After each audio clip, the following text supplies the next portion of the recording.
I remember reading Shakespeare's Secret Messiah and thinking, why didn't Atwill go through Julius Caesar? Because in the play, I mean, even before I knew about the Flavian creation, I knew Julius Caesar is kind of like a Christ figure in the Yeah, play. sure. I mean, he sheds his blood for the Yeah. sins of Rome.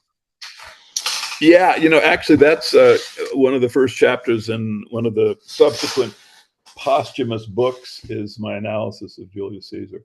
It's just too black. It's lend me your ear. I mean, it's there at a certain point the humor is so vulgar. I don't even want to like it mean to, as an example, like the whole Domitian typology with Pliny the Younger. Mhm. I haven't brought that out. I mean, I understand it, but it's just so gruesome. I just don't think it's necessary. I don't think it adds anything to my understanding, my presentation of Christian origins, and I really don't want to be the one to bring that crap to the public.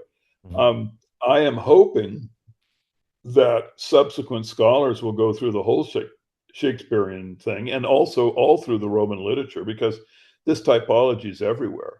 Mhm. It's not just within there's all sorts of examples of it. It's really a kind of secret language the oligarchs use to communicate to one another and also to create legacy. They can't create legacy publicly of their things like Christianity or Shakespeare, but they can do it cryptically.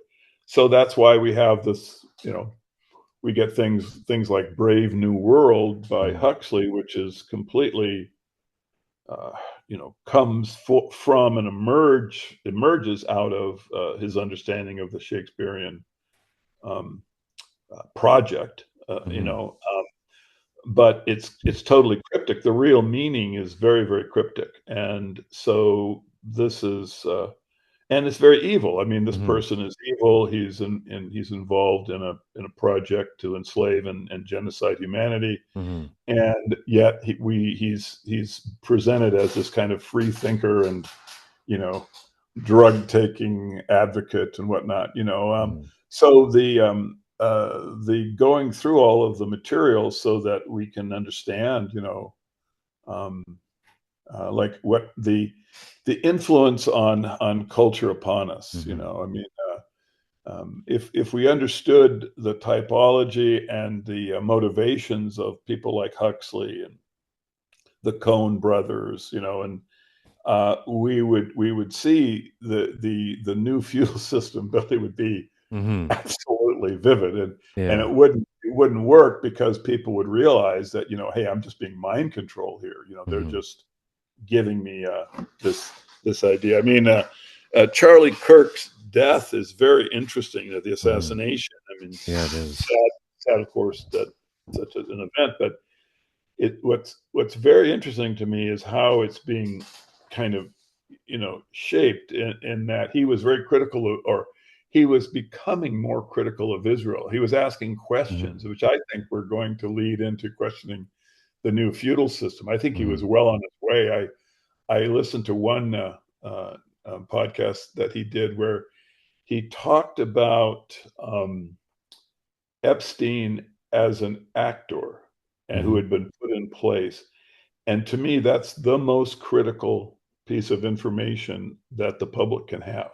Really. And so when he mentioned it, and this was, I think, very shortly before the assassination, it it troubles me, Mhm. because you can see that that as you approach this information, and I have no understanding of who assassinated. I mean, I'm not Yeah. claiming to have that.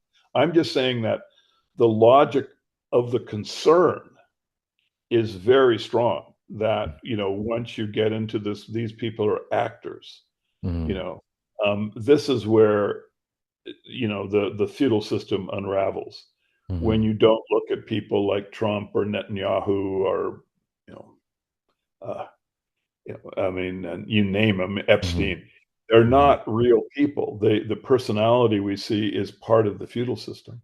Mhm. You see, so this is why I was quite interested in Kirk's how he was transitioning at the end, and sad, Hmm. sorry to see that he was assassinated. It would have been Yeah. interesting to see what he could have done with that if he'd kept Hmm. going. Yeah, he was a young guy too. I think he was only Yeah, 32. yeah.